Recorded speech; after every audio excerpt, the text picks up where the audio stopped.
Hello students, how are you. आशा करता हूँ आप सभी ठीक होंगे। जैसा कि आपने देखा, हमने पिछली वीडियो में हल किया था विलोपन विधि से प्रश्नों को किस प्रकार से हल करना है। अब हम लेकर आए हैं अगली प्रश्नावली 3.5, जिसमें हम हल करेंगे बज्र गुणन विधि से कुछ समीकरणों को। तो बढ़ते हैं प्रश्न संख्या 1 की तरफ। तो पहला प्रश्न है, निम्न रैखिक समीकरण युग्म में किसका अद्वितीय हल है, किसका कोई हल नहीं, या इसके अपरिमित रूप से अनेक हल हैं। अद्वितीय हल की स्थिति में उसे बज्र गुणन विधि से ज्ञात कीजिए। तो प्रश्न संख्या पहले का पहला प्रश्न है, x minus 3y minus 3 equal to 0, 3x minus 9y minus 2 equal to 0। तो यहाँ पर दिया था केवल x, तो यहाँ कोई गुणांक नहीं, इसलिए हमने लिख दिया 1, तो ये 1x हो गया। आप इसकी तुलना करेंगे a1 b1 c1 से, तो आपको मिलेगा a1 बराबर 1, और यहाँ से आपको b1 बराबर मिलेगा -3, और c1 की वैल्यू होगी -3। a1 b1 c1। अब दूसरे समीकरण से हम मान ज्ञात करेंगे a2 b2 c2 का। तो x का गुणांक है 3, वो हो गया a2, और y का गुणांक है -9, तो वो हो गया b2, और अंत में c2 बराबर हो गया -2। तो सबसे पहले हम जांच करेंगे कि ये रेखाएं प्रतिच्छेदी हैं, संपाती हैं, क्या हैं। तो उसके लिए हम क्या करेंगे, a1/a2 के फॉर्म में से लिखेंगे। तो 1/3 कॉमा -3/9 -3/-2, माइनस से माइनस कैंसिल, और जैसा कि हम देख पा रहे हैं यहाँ b2 बराबर -9 है, तो माइनस माइनस यहाँ भी कैंसिल हो गया। यहाँ से मिला 1/3, इससे ये कैंसिल किया तो ये आया 1/3 इज़ नॉट इक्वल 3/2। तो यहाँ से कंडीशन बन रही है a1/a2 equal b1/b2 is not equal c1/c2। इस कंडीशन में क्या होता है, रेखाएं समांतर होती हैं और इनका कोई हल नहीं होता। जब इनका कोई हल नहीं है तो इन्हें हल नहीं किया जाएगा। बढ़ते हैं अगले प्रश्न की तरफ। तो पहले का दूसरा सवाल है, उसमें बताया गया 2x + y बराबर 5, 3x + 2y बराबर 8। तो हम एक काम करते हैं, यहाँ से a1 b1 c1 का मान निकालते हैं। तो a1 की वैल्यू है 2 और b1 की वैल्यू है, यहाँ पर कोई गुणांक नहीं है, 1 माना जाएगा। b1 की वैल्यू हो गई 1, और c1 की वैल्यू ये 5 इधर आएगा तो हो जाएगा -5। अब दूसरे वाले समीकरण से हम देख रहे हैं a2 की वैल्यू है 3 और v2 की वैल्यू है 2, और c2 का मान निकालेंगे तो प्लस का 8 जब इधर आएगा तो हो जाएगा -8। तो जब हम इन्हें कंपेयर करेंगे a1/a2 b1/b2 और c1/c2 की फॉर्म में, तो हम लिखेंगे 2/3, यानी a1/a2 2/3 कॉमा 1/2 कॉमा -5/-8 -5/-8। जैसा कि हम देख पा रहे हैं कि 2/3 और 1/2 ये बराबर नहीं है। तो यहाँ से हमें एक कंडीशन मिलती है a1/a2 is not equal b1/b2। और यह स्थिति कब बनती है, जब रेखाएं प्रतिच्छेद करेंगी, और जब रेखाएं प्रतिच्छेद करती हैं तो उनका एक अद्वितीय हल होता है। तो प्रश्न में कहा है अद्वितीय हल की स्थिति में उसे बज्र गुणन विधि से हल करना है। तो इसे बज्र गुणन विधि से जब हल करेंगे तो फॉर्मूला लगाएंगे x/b1 c2 - b2 c1 बराबर y/c1 a2 - c2 a1 बराबर 1/a1 b2 - b2 a1। तो सबसे पहले हम इसमें मान लगाते हैं। यहाँ पर लिखा है x/b1 c2, तो x बटे यहाँ पर लिखा है b1, तो b1 की वैल्यू हम देख पा रहे हैं, b1 का मान है 1, b1 गुणे c2 का मान है -8, माइनस फिर लिखा है b2 c1, तो b2 का मान है 2 और c1 का मान है -5 बराबर फिर लगा y/c1 a2, तो y/c1 a2, तो c1 की वैल्यू जैसा कि हम देख रहे हैं c1 का मान है -5, और -5 के बाद a2 का मान है 3, तो -5 गुणे 3 माइनस फिर लगा है c2 a1, तो c2 का मान है -8 और a1 का मान है 2, तो -8 गुणे 2। आगे बढ़ते हैं, x/8 का एकम करेंगे -8, 5 का 2 में करेंगे तो ये हो जाएगा 10 बराबर y/5 का 3 में करेंगे ये हो जाएगा -15, 8 का 2 में करेंगे तो ये हो जाएगा प्लस का 16। आगे बढ़ते हैं, x/10 में 8 कम हो जाएंगे, यहाँ बचेगा 2, और y/16 में 15 कम हो जाएंगे, यहाँ बचेगा 1। तो यहाँ से हमें प्राप्त होता है x का मान होगा 2 और y का मान होगा 1। इस प्रकार से बज्र गुणन विधि से आप x और y के मान ज्ञात कर सकते हैं। इसके शेष बचे हुए प्रश्न इसी प्रकार से होंगे। सबसे पहले आप उनकी जांच करेंगे a1/a2 b1/b2 और c1/c2 के रूप में लिखकर कि उनका कोई हल है या नहीं है। जब अद्वितीय हल हो तब आप इस विधि से उन्हें हल करेंगे। तो बढ़ते हैं प्रश्न संख्या 2 की तरफ। प्रश्न संख्या 2 की तरफ बढ़ने से पहले इसके शेष बचे हुए प्रश्नों में किसी प्रकार कोई समस्या आती है आप कमेंट के माध्यम से हमसे पूछ सकते हो। तो दूसरे का पहला प्रश्न है, ए और बी के किन मानों के लिए निम्नलिखित समीकरण युग्म के अपरिमित रूप से अनेक हल होंगे। तो पहला समीकरण बताया गया 2x + 3y = 7 और a - bx + a + by = 3a + b - 2। तो सबसे पहले हम एक काम करेंगे, इसके बराबर में 7 लिखा है, बराबर वाले 7 को अगर आप इधर लेके आते हैं तो 7 इधर आके हो जाएगा माइनस, बराबर बचेगा 0। अब ऐसा हमने क्यों किया, क्योंकि हमें मान चाहिए a1 b1 c1 के। तो यहाँ से हम देखते हैं कि a1 की वैल्यू है वो है 2, b1 बराबर है 3 और c1 का मान है -7। इसी तरह दूसरे समीकरण में a - bx + a + b/, बराबर जो लिखा है उसे आप बराबर के इधर लेके आएंगे तो इसके आगे ब्रैकेट लग जाएगा, ये हो जाएगा माइनस का और बराबर में बचेंगे 0। अब यहाँ से अगर आप a2 का मान निकालते हो तो a2 का मान होगा a - b, b2 का मान होगा a + b, क्योंकि x के साथ होता है a और y के साथ होता है b। तो ये हो गया a2, ये हो गया b2 और शेष बचा हुआ मान होता है c2 का जो है -3a + b - 2। फिर प्रश्न में ये बताया इसके अपरिमित रूप से अनेक हल हैं। जब अपरिमित रूप से अनेक हल होते हैं तब कंडीशन बनती है a1/a2 = b1/b2 = c1/c2। ये कंडीशन होती है जब अपरिमित रूप से अनेक हल होते हैं। तो हम एक काम करते हैं, सबसे पहले इन दोनों को लेकर चलते हैं कि a1/a2 = b1/b2 से हल करने पर। तो a1 की वैल्यू जैसा कि हम देख रहे हैं 2 नीचे लिखा है a2 का मान है a - b बराबर b1 का मान है 3 और b2 का मान है a + b। हम क्रॉस मल्टीप्लाई करेंगे, 3 का a में करेंगे तो ये हो जाएगा 3a, 3 का b में करेंगे 3b बराबर 2 का a में करेंगे 2a + 2b। अब क्या करेंगे, 2a इधर लेके आएंगे, 3a - 2a बराबर 2b अपने स्थान पर ऐसे रहेगा, -3b उधर जाएगा, ये हो जाएगा प्लस का 3b। 3a में 2a कम हो जाएगा, बचेगा a, 2b 3b मिलकर हो जाएंगे 5b। तो ये हुआ a का मान, a बराबर 5b। अब सेकेंड कंडीशन में क्या करेंगे आप कि अभी आपने लिया था a1/a2 = b1/b2 से हल किया था, अब हल करेंगे b1/b2 = c1/c2 से हल करने पर। तो b1/b2 = c1/c2 से हल करने पर क्या होता है कि b1 का मान जैसा कि हम देख पा रहे हैं b1 का मान है 3 बटे, फिर लिखा है b2 का मान है a + b बराबर -c1 का मान है -7 बटे c2 का मान है -3a + b - 2। अब क्या होगा, माइनस माइनस हो जाएगा, यहाँ से कैंसिल। आगे देखते हैं क्या होता है, क्रॉस मल्टीप्लाई करेंगे तो 3 का 3a में करेंगे तो ये हो जाएगा 9a, 3 का b में करेंगे तो ये हो जाएगा 3b, 3 का 2 में करेंगे तो हो जाएगा -6 इक्वल 7 का a में करेंगे तो ये हो जाएगा 7a + 7b। अब a और b वाले पद एक तरफ और संख्याएं एक तरफ, तो 9a + 3b बराबर में 7a इधर आएगा, -7a हो जाएगा, ये 7 भी इधर आएगा, -7b हो जाएगा बराबर माइनस के 6 उधर जाएंगे, प्लस का 6 हो जाएगा। अब क्या करेंगे, 9a में 7a कम करेंगे तो बचेगा 2a। अब 3b में 7b कम करेंगे तो बचेगा -4b बराबर 6। आगे बढ़ते हैं, ये 2 अपने स्थान पर ऐसे ही रहेगा, a को हटा के a की जगह लिखेंगे 5b, 5b - 4b = 6। तो 5 का 2 में करेंगे ये हो जाएगा 10b - 4 = 6। अब क्या करेंगे, यहाँ पर 4b हो चुका है तो 10b में 4b कम हो जाएगा तो बचेगा 6b बराबर 6। अब यहाँ से 6 से 6 कैंसिल हो जाएगा, b का मान मिलेगा 1। अब b का मान 1 आया है, उसे लगा दें यहाँ, क्योंकि a बराबर लिखा हुआ है 5b, तो a बराबर 5 × b की वैल्यू 1 लगाएंगे तो a की वैल्यू हो जाएगी 5 बन जा 5। तो इस प्रकार से a और b का मान ज्ञात होगा। बढ़ते हैं प्रश्न संख्या दूसरे की तरफ। दूसरे का दूसरा प्रश्न है, k के किस मान के लिए निम्नलिखित समीकरण युग्म का कोई हल नहीं है। तो इसमें समीकरण दिया गया 3x + y = 1, 3x + y = 1। अब ये बराबर 1 है, अगर आप बराबर के इधर लेके आएंगे तो ये हो जाएगा -1 और बराबर में बचेगा 0। तो और दूसरा समीकरण दिया गया है 2k - 1, 2k - 1 × x, इसके बाद +k - 1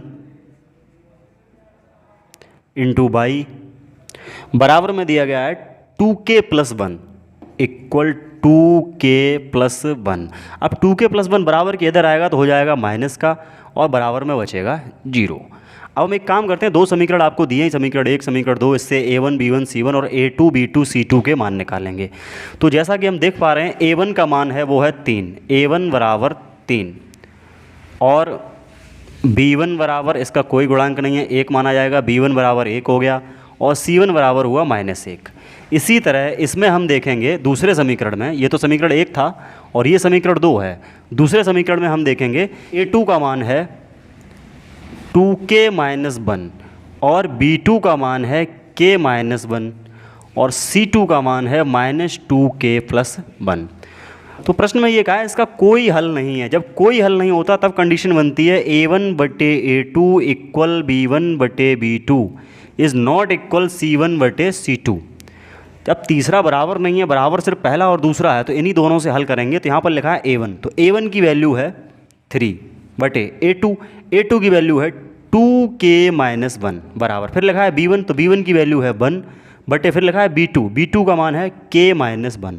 अब जब आप क्रॉस मल्टीप्लाई करेंगे 3 का k में करेंगे तो ये हो जाएगा 3k माइनस 3 बराबर 1 का 2k में करेंगे तो ये हो जाएगा 2k माइनस 1। अब क्या करेंगे, 2k को इधर लेके आएंगे, 3k माइनस 2k इक्वल -1 जैसा वैसे रहेगा, ये माइनस के 3 जब उधर जाएंगे तो ये हो जाएगा प्लस का 3। आगे क्या परिवर्तन होता है, 3k में 2k लेस हो जाएगा, यहाँ बचेगा k इक्वल 3 में 1 कम हो जाएगा, यहाँ बचेंगे 2। तो इस प्रकार से k का मान होगा 2। तो ये प्रश्न यहीं समाप्त होता है। बढ़ते हैं अगले प्रश्न की तरफ। अब बढ़ते हैं प्रश्न संख्या 3 की तरफ, जिसमें बताया गया निम्न रैखिक समीकरण युग्म को प्रतिस्थापन एवं बजीउड़न विधियों से हल कीजिए।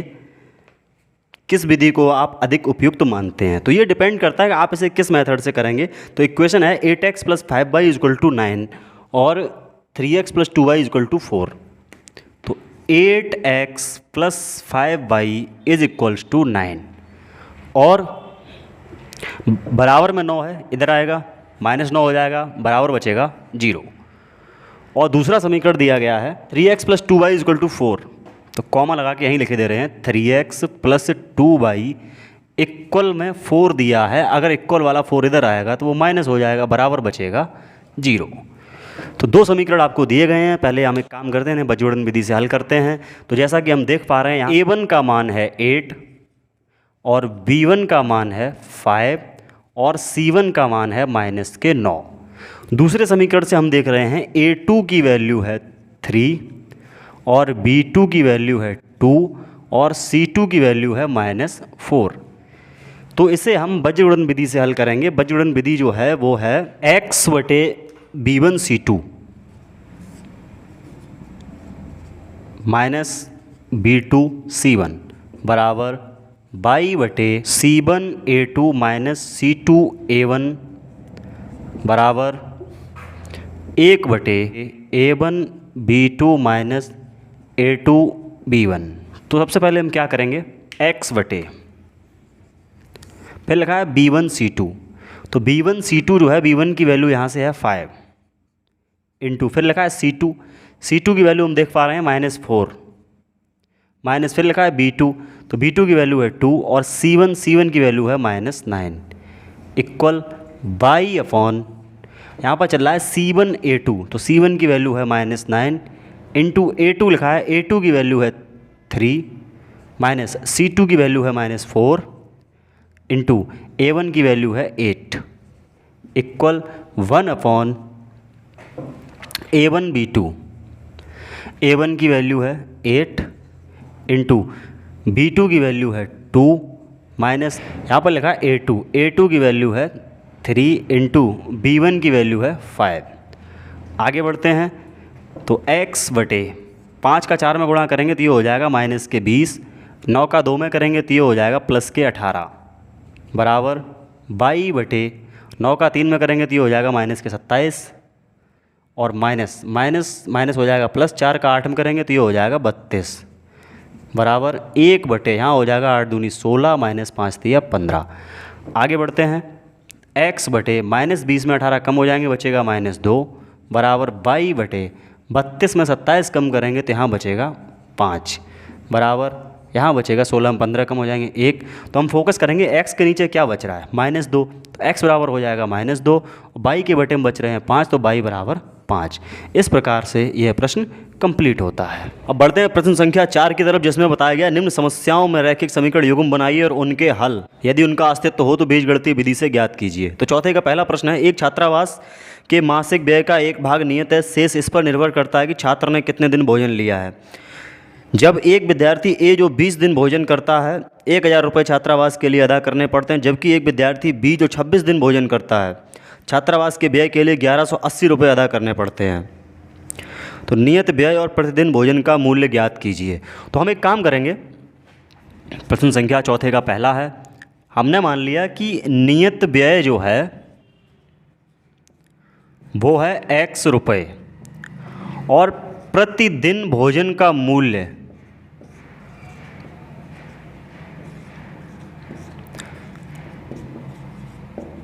उसे मान लिया 22 रुपये। अब एक विद्यार्थी है ए जो भोजन करता है 20 दिन, तो प्रतिदिन के हिसाब से 22 है तो 20 दिन का हो गया 20/22। लेकिन क्या है, एक नियत भाग है वो x रुपये आपको देना पड़ेगा, बराबर वह जमा करता है 1000 रुपये। पहली कंडीशन। सेकंड कंडीशन में ये बताया गया एक विद्यार्थी बी जो सिर्फ 26 दिन भोजन करता है वो 1180 रुपये देता है। तो एक दिन का मूल्य अगर 22 रुपये है तो 26 दिन का हो जाएगा 26/22 और नियत भाग उस पर लगेगा, वो कंपलसरी है, बराबर वह जमा करता है 1180 रुपये। तो ये हो गया समीकरण 1 और ये है समीकरण 2। आप समीकरण 1 में से 2 को घटा सकते हैं, ये माइनस ये माइनस ये माइनस। विलोपन विधि से जब आप इसे हल करेंगे तो 20 में 26 कम होगा, बचेगा -6/22। अब 1000 में 1180 कम करेंगे तो माइनस का 180 बचेगा, माइनस माइनस कैंसिल, बाई बराबर 6 का भाग दिया जाएगा 180 में, 6 × 18 30 बार। तो प्रतिदिन भोजन का मूल्य है वो है 30 रुपये पर डे। आगे बढ़ते हैं, बाई बराबर 30 है, उसे लगाते हैं समीकरण नंबर 1 में। तो समीकरण 1 है x + 20/22 के स्थान पर लिखेंगे 30 बराबर 1000 रुपये। तो x ये हो जाएगा, 2 का 3 करेंगे 6 और 2 0, 600 बराबर 1000। अब यहाँ से x का मान निकालेंगे, 600 उधर जाके माइनस हो जाएगा तो x का मान आएगा 400 रुपये। तो एक नियत व्यय है वो है 400 रुपये और प्रतिदिन भोजन का मूल्य है वो है 30 रुपये प्रतिदिन। इस प्रकार से यह प्रश्न समाप्त होता है। बढ़ते हैं अगले प्रश्न की तरफ। तो बढ़ते हैं प्रश्न संख्या चौथे का दूसरा, जिसमें बताएगा एक भिन्न 1/3 हो जाती है जब उसके अंश में 1 घटाया जाता है, वह 1/4 हो जाती है जब हर में 8 जोड़ दिया जाता है। तो हम एक काम करते हैं, हमने भिन्न मान ली है, माना भिन्न बराबर है वो है x/22। जो फ्रैक्शन है हमने x/22 मान ली, जिसमें न्यूमरेटर x है, डिनोमिनेटर 22 है, जिसका अंश x है, हर 22 है। प्रश्न में पहली कंडीशन बताई गई है कि जो फ्रैक्शन है वो कन्वर्ट हो जाती है 1/3 में। 1/3 में भिन्न बदल जाती है, कब बदल जाती है, जब उसके अंश में 1 घटाया जाता है। तो उसके अंश में 1 घटाने पर वह 1/3 हो जाती है। 22 में कुछ नहीं करना है, ऐसा प्रश्न में बताया गया है। क्रॉस मल्टीप्लाई करते हैं, समीकरण बनाते हैं, 3 का x में गुणा करेंगे, ये हो जाएगा 3x माइनस 3 का 1 में करेंगे, 3 एकम 3 बराबर 22। 22 को इधर लेके आते हैं, 3x माइनस 22, ये -3 उधर जाएगा, ये हो जाएगा +3। समीकरण नंबर 1। सेकेंड कंडीशन में ये बताया गया है कि वह 1/4 हो जाती है जब हर में 8 जोड़ दिया जाए। तो भिन्न जो है वो 1/4 हो जाती है जब हर में केवल 8 जोड़ा जाए। अंश में कुछ नहीं करना है, केवल हर में 8 जोड़ना है। तो उससे क्या परिवर्तन होगा, आप क्रॉस मल्टीप्लाई करेंगे, 4 का x में करेंगे हो जाएगा 4x बराबर 1 का 22 में करेंगे तो ये हो जाएगा 22, 1 का 8 में करेंगे 8, इसको इधर लेके आइए तो ये हो जाएगा 4x माइनस 22 बराबर बचेगा 8। समीकरण नंबर 2। अब क्या करेंगे, समीकरण 1 में से 2 को घटा देंगे तो ये हो जाएगा 3x माइनस 22 बराबर 3 और 4x माइनस 22 बराबर 8। जब आप इसे घटाएंगे तो ये माइनस, ये प्लस, ये माइनस, 3x में 4x कम हो जाएगा, -x बचेगा, ये प्लस माइनस कैंसिल, 3 में 8 कम करेंगे तो बचेगा -5, माइनस माइनस कैंसिल, x का मान आएगा 5। अब हमें चाहिए y का मान, तो इसे किसी भी समीकरण में लगा सकते हैं आप। समीकरण 1 में अगर लगाते हैं तो क्या परिवर्तन होता है, 3 × 5 माइनस 22 बराबर 3। माइनस 22 ऐसे ही रहेगा, 3 का 5 में गुणा हो जाएगा, ये 15 हो जाएंगे और ये 75 हो जाएंगे। तो 3 माइनस 15, तो -22 बराबर 3 में 15 कम करेंगे, बचेगा -12, माइनस माइनस कैंसिल, y का मान आएगा 12।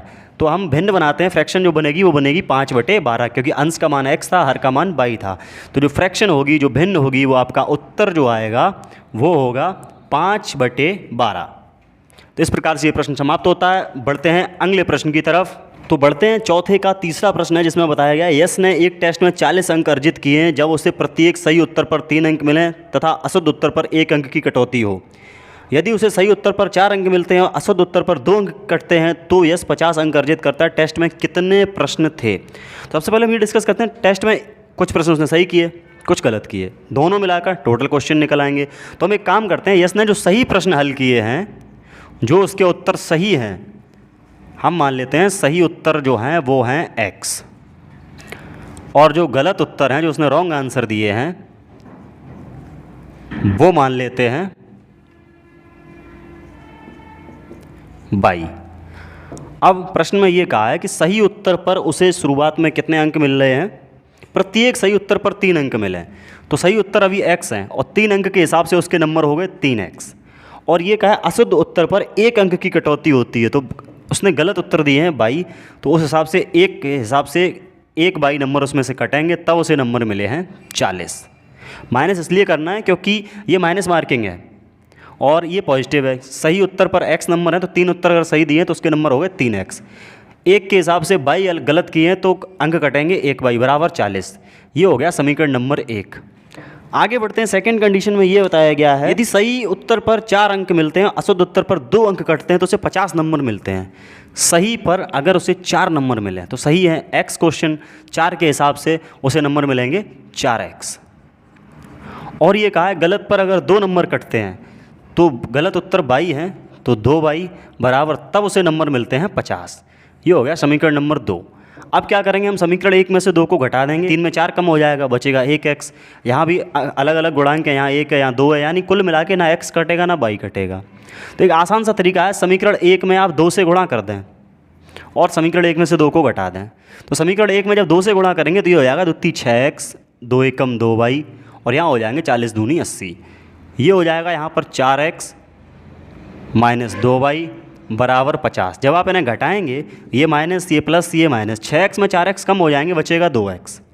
अब -2 ये प्लस का 2 ये कैंसिल, 50 जो है 80 में से माइनस हो जाएंगे, तो यहाँ बचेगा 30। 2 का भाग करेंगे 30 में तो x बराबर आएगा 15। तो 15 प्रश्न जो हैं वो सही हैं, क्योंकि सही प्रश्न आपके थे x, तो सही उत्तर 15 हैं। अब हम एक काम करते हैं, y का मान ज्ञात करते हैं। तो x का मान किसी भी समीकरण में लगा सकते हैं आप। x का मान हम लगाते हैं, समीकरण नंबर 1 में लगा रहे हैं।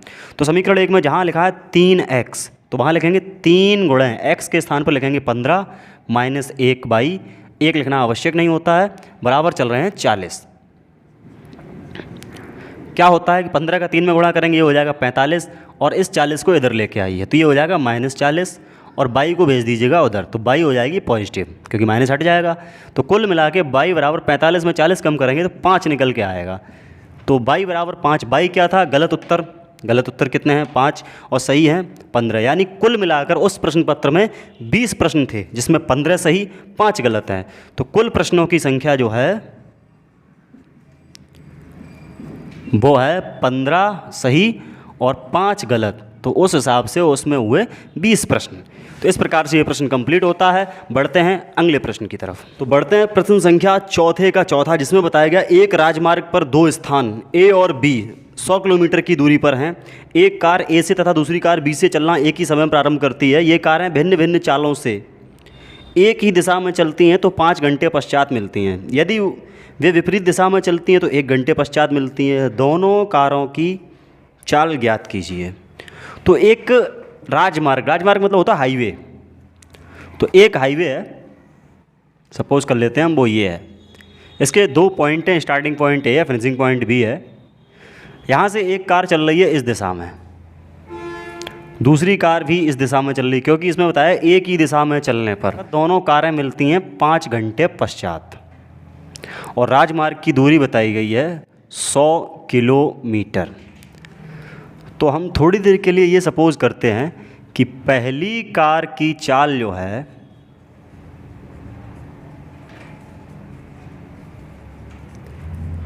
वो है x किलोमीटर प्रति घंटा।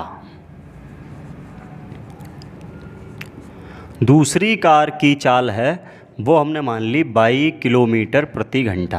तो पहली चाल जो है x किलोमीटर प्रति घंटे की चाल से इधर जा रही है, दूसरी 22 किलोमीटर प्रति घंटे की चाल से इधर जा रही है। जब दोनों कारें एक ही दिशा में जा रही हैं तो क्या है कि उनको मिलने में समय लगेगा, इसलिए समय लग रहा है उनका 5 घंटे। तो हम एक काम करते हैं, पहली कार द्वारा 5 घंटे में तय की गई दूरी निकालते हैं। तो जैसा कि आपने पढ़ा होगा कि दूरी बराबर क्या होता है, चाल गुणा समय।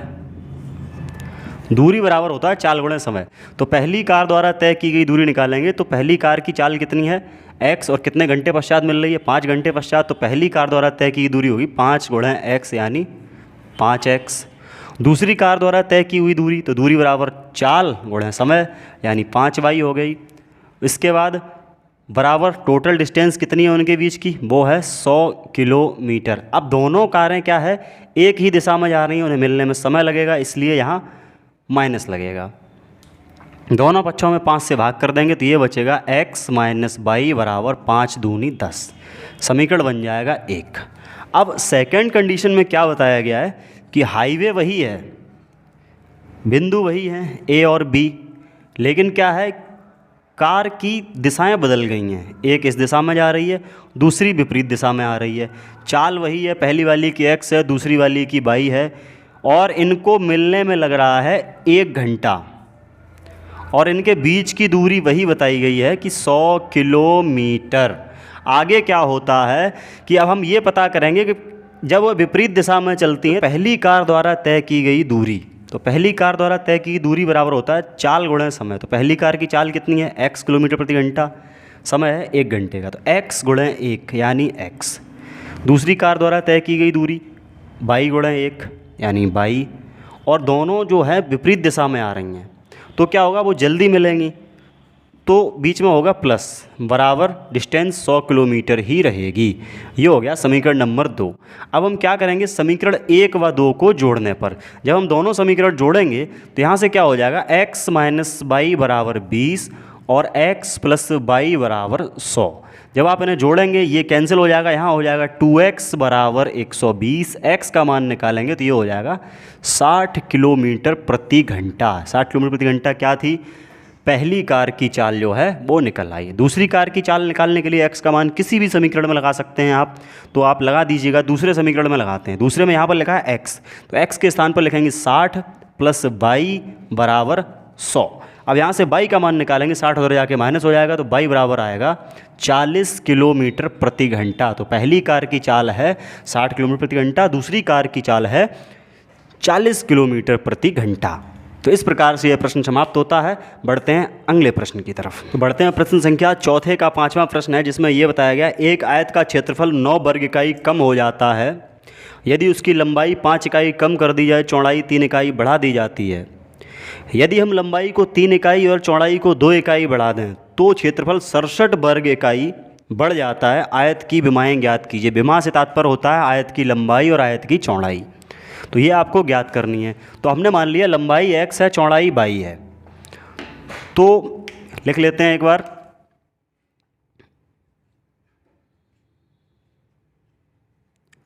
लंबाई है x, चौड़ाई है y। अब करना क्या है, क्षेत्रफल देखते हैं इसका क्या होगा। आयत का क्षेत्रफल होता है लंबाई गुणा चौड़ाई यानी l इंटू बी। तो लंबाई है x, चौड़ाई है y, तो ये हो जाएगा xy। अब प्रश्न में जो पहली शर्त बताई गई है उस पर ज़रा ध्यान देंगे। पहले ये बताया गया आयत का क्षेत्रफल 9 वर्ग इकाई कम हो जाता है, मतलब जो क्षेत्रफल है xy वो 9 वर्ग इकाई कम हो जाता है जब हम उसकी लंबाई में 5 इकाई कम कर देते हैं और चौड़ाई जो है उसे 3 इकाई बढ़ा देते हैं, तब जो क्षेत्रफल है वो 9 वर्ग इकाई कम हो जाता है। ऐसा इसकी पहली कंडीशन में बताया गया है। तो एक्स वाई ऐसा ही रखते हैं, -9 ऐसा रखते हैं, x का y में गुणा करते हैं तो ये हो जाएगा xy। उसी x का 3 में करेंगे तो ये हो जाएगा 3x, -5 का y में करेंगे तो हो जाएगा -5y, -5 का 3 में करेंगे तो हो जाएगा -15। अब क्या करेंगे, ये xy इधर लेके आओगे तो ये xy इधर आएगा, ये माइनस हो जाएगा, जो माइनस होगा तो ये इसको काट देगा, क्योंकि अभी ये प्लस है, जब इधर आएगा तो ये हो जाएगा माइनस, और ये प्लस का है तो ये कैंसिल हो जाएगा। अब बचा माइनस के 15, तो माइनस के 15 इधर लेके आओ, वो हो जाएंगे प्लस के 15। साथ में चल रहा है माइनस के 9, बराबर में बचेगा 3x माइनस 5y। आप इसे पलट के भी लिख सकते हैं 3x माइनस 5y। 15 में 9 कम हो जाएंगे, बचेगा 6। ये हो गया समीकरण नंबर 1। अब सेकेंड कंडीशन में ये बताया गया है कि यदि हम लंबाई को 3 इकाई और चौड़ाई को 2 इकाई बढ़ा दें, यदि हम उसकी लंबाई को 3 इकाई बढ़ा दें और चौड़ाई को 2 इकाई बढ़ा दें तो क्षेत्रफल 67 वर्ग इकाई बढ़ जाता है। तो क्षेत्रफल अभी है कितना, xy, वह xy से 67 वर्ग इकाई बढ़ जाता है। ये सेकंड कंडीशन बताई गई है। तो हम एक काम करते हैं, सबसे पहले इसका इक्वेशन बनाते हैं। x का y में गुणा करेंगे तो ये हो जाएगा यहाँ पर xy, उसी x का 2 में करेंगे तो ये हो जाएगा 2x, 3 का y में करेंगे तो ये हो जाएगा 3y, 3 का 2 में करेंगे तो ये हो जाएगा 6, बराबर चल रहा है xy प्लस 67। आगे देखते हैं क्या परिवर्तन होता है कि ये xy पक्षांतर होगा, उधर जाके माइनस हो जाएगा, तो यानी ये इससे ये कैंसिल हो जाएगा।